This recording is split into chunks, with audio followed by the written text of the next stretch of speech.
Magandang araw po mga bayang karerista. Magbibigay po na tayo ng tip, giya at impormasyon para sa araw ng Sabado, October 28, 2023. Tara!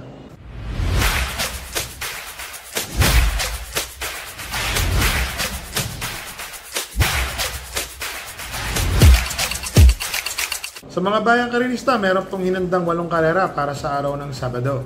So, titignan po natin. Maganda po ang nakuha natin tip at impormasyon para sa karera po ng Sabado. So dito po sa race number 1, 1,400 meter race po. So ito pong karera na to, lahat po ng Saturday races po is 1,400 meter race. So dito po sa race number 1, 3-year-old and above maiden race. Ang first choice po, entry number 2, Brightside. Batak sa laban po itong Brightside na to. Meron po itong takbo ng nakaraan na 1.28 sa 1,400 meters. So tingin ko po magandang laban po ang itatakbo nito. Ang second choice ko po yung entry number 1A na si Noble Touch. Alam naman natin, basta Noble Touch, kabayo po yan ni Boss Sandy Javier. Tingin ko po malaki po ang panalo niyan. So dito po sa race number 1, first choice po entry number 2, Brightside. Second choice po entry number 1, 1A, Noble Touch. Dito na tayo sa race number 2, mga 2-year-old maiden race po. Mga 2 taon, mga bagong kabayo po ito. Ang first choice po, sa mga nagtitipid po Spolarium. Pwede na po siguro ito singlein dito. Si Spolarium na kabayo. Entry number 3. Kung pagbabasihan po natin, siya lang po ang mayroong tiyempo ng 1.27. Sarado sa 1,400 meter race. Kaya lang mga batang kabayo, baka manibago. Sa pangalawang pagkakataon tumakbo.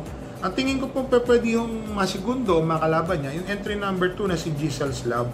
Ito po kasing si Giselle's Love, meron po itong 1.15 medya sa 1,200 meters. Mainam na kabayo rin naman daw po ito. Balita po natin yan So dito po sa race number 1, sa mga nagtitipid, na gustong solohin po yung entry number 3, malaki naman po ang panalo, Spolarium. Ang second choice po, entry number 2, Giselle's Love.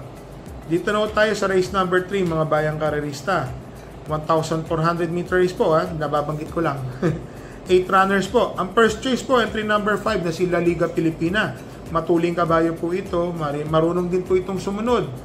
Ang second choice ko po yung entry number 4 na si Life Gets Better.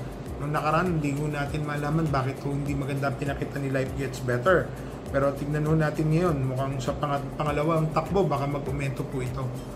Sakaling baka gumaling pa. So, dito po sa race number 3, ang first choice po, entry number 5, La Liga Pilipina. Second choice po, entry number 4, Life Gets Better. Ang third choice po, entry number 5, Summer Brew. Jeffrey Tagulaw Sarati na po ang papatong dito. Galing nga lang po sa talo na nakaraan, parang masama Masama po yung takbo niya. So, dito na po tayo sa race number 4, mga bayang karerista. Ang first choice ko po dito, entry number 4, Hakim. Napupunto po yung kabayo, nakakadalawang panalo na po ito. So, ganing for third wins na po siguro ito ngayon. Si Hakim. Nanalo po kasi siya nung nakaraan. Mainam na kabayo po ito. Mainam na kabayo po, Hakim. Ang second choice ko po dito, yung entry number 7, Captain Det. Na, ayun po, nakabalik na po pala si RM Adona. Nakasakay na po. Si Jackie Adona. So sa tingin ko po, baka ito po magbigay ng magandang laban. Mauna po siguro ito si Captain Det sa rematihan. May kulin din naman po kasi ito si Captain Det. Kaya siya rin po ang nilagay ko na second choice. So dito po sa race number 4, first choice po, entry number 4, Hakim. Second choice po, entry number 7, Captain Det. Dito na tayo sa race number 5, mga bayang karerista. 11 entries po ito. So, first choice ko po, entry number 2, Sundance. So, totoo lang tinalo na po lahat ito ni Sundance. So, tingin ko po, baka po maulit yung tinatakbo niya nung nakaraan na talunin niya po ito sila Amor Mi Amor, Work From Home, Bisyo Magserbisyo. Natalo na po niya yan dati. Siguro wala pa mga isang buwan at kalahati. Magaling po si nakabayo si Sundance. Tingin ko po malaki po ang panalo niya. Baka manalo na po yan ngayon. Ang second choice ko po yung dramating kabayo na entry number 5 na si Work From Home. So ilang beses po itong natitimbang, segundo, tersero, segundo. So tingin ko napupunto rin itong kabayo na to. Makasabay lang po ito, tingin ko mananalo. Malaki rin po ang panalo. So dito po sa race number 5, first choice po, entry number 2, Sundance. Second choice po, entry number 5, Work From Home. Dito na po tayo sa race number 6, mga bayang karerista. 7 entries po. First choice po, entry number 3, Speak Easy. Alam naman natin si Speak Easy. Yun nga lang, lately po, parang naiiwan po sa starting gate. Parang argabyado. Nagpapatihuli. Medyo tingin ko po kung makakalabas lang po ito na maganda, baka ugadong manalo si Speak Easy. Pero napagtanong-tanong po natin, magaling naman daw po yung kabayo. Tingin ko po malaki po ang panalo ni Speak Easy. Ang second choice ko po yung papatubayan po ni Jockey Mark Alvarez, yung entry number 7 na si Surplus Boy. Baka hineti lang pong si Mark na pong hinihintay neto. Alam niyo naman, si Mark Alvarez medyo magaling po talaga magdala. Lamang po sa panalo pag ginawakan po ni Mark Alvarez, mga bayang karerista. So dito po sa race number 6, first choice po, entry number 3, Speak Easy. Second choice po, entry number 7, Surplus Boy. So dito na po tayo sa race number 7, mga bayang karerista. Ang first choice ko po dito, entry number 2, Bagay na Bagay. Mark Alvarez ride din po ito. Alam naman natin sa 1,400 si Bagay na Bagay. Gumawa na po ito dati ng tiyempo ng 1.27 medya sa distansya. Ang second choice ko po dito ay entry number 1, si Advocacy. Ito po kasing si Advocacy, tingin ko may panalo malaki. Ang baba na rin po sa ratings nito, rating 7. Kung mapagmamasdan nyo, alam ko malaking kabayo po ito. So nakikita po sa ensayo, mabuti naman po yung mga kabayo po ni Boss Sandy Javier, magagaling po sila. So tingin ko po malaki po ang panalo niya ni Advocacy. Ang third choice ko po yung entry number 3 na si Tears of Joy. Mga bayang karerista, magandang dihado po ito. Si Tears of Joy kasi isa rin po ito na tiyempo. Minsan bumubulaga ng tiyempo na 1.27 medya, 28, alam niyo naman. At the end of the day, yung mga tiyempoan dito hindi po nagkakalayo-layo. Baka makadihado po si Tears of Joy, mapabayaan. Dito po sa race number 7, first choice po, entry number 2, Bagay na Bagay. Second choice po, entry number 1, Advocacy. Third choice po, entry number 3, Tears of Joy.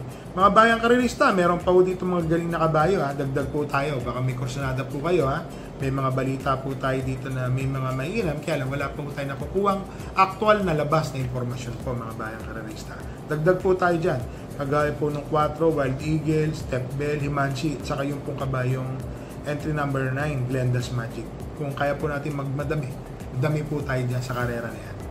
So dito na po tayo sa last race po, sa race number 8, mga bayang karerista. 13 entries po ito, pero 14 in numbers po ito. 13 lang pala, 13. Couple entry po yung number 4, Tel Bell and Carolina Bell. Ang first choice ko po dito, entry number 13, Save My Savings. So maganda na po yung pinakita nito nung huling takbo niya. So may kalakasan din po yung tinalo nito dati sa maiden stakes race. Pero sa tingin ko po, may panalo na po siya dito sa distansyang 1,400 meters. And then, O'Neal Cortez pa, magaling dumiskarte. Tingin ko po, malaki po ang panalo nito. Ang second choice ko po, entry number 6, American Dream, mga bayang karerista. American Pero po ito, itong kabayo na to. Rating 31 na, nakababa na rin po ito kahit papano. Galing po ito sa rating 50s. Naibaba na po ng rating 31. Tingin ko po, malaki po ang panalo nitong kabayo na to. Ang third choice ko po, entry number 5, si Reliable Den. Imported po ito. Tingin ko, mananalo. Mahirap po yung mga karera ngayon, lalo na po itong race number 8. Race number 7 saka race number 8, bayang karerista. Kung may mga kursunata po kayo magdagdag, marami pong may mga makikita nyo may panalo dyan. So dito po sa race number 8, mga bayang karerista, first choice ko po, entry number 13, Save My Savings. Second choice po, entry number 6, American Dream. Third choice po, entry number 5, Reliable Den. So mag-shoutout lang po tayo, tas konting impormasyon lang po, may bibigay po ako sa inyo. So shoutout lang po natin si Mr. Roger Avila, saka sa mga karerista, staff po ng Lienz OTB ng Laguna, kay La Jess, kay Toma, kay Lena, kay Ton, kay Toti, at kay Jojo. So ito mga bayang karerista, i-real talk ko lang po kayo. So wala po tayong kabayong magsisitakbo, baka tapusin ko na po itong buwan na to, hindi na po muna tayo magtakbo. Unang-una po sa lahat, kung makikita nyo, maganda naman po talaga ang ratings. Sino mong hindi matutuwa sa ratings, lalo na ang no bearing. Kaya lang po, sa mapapansin nyo, naaabuso po talaga no bearing. Lalo na po, kagaya po na itong darating na karera sa linggo. Ratings, no bearing, may added. So, may mga taong nagsasuggest kung paano. Kaya lang po tayo hanggang suggest lang. Yung boses po natin, mga bayang karerista, boses lang yan eh.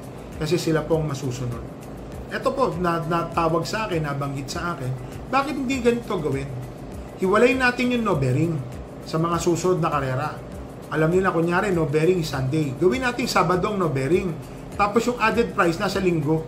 Tignan natin kung sino ang gusto tumakbo ng Sabado at sino ang gusto tumakbo ng linggo. From there, mga bayang karerista, 2 araw po ang makikinabang, Saturday and Sunday.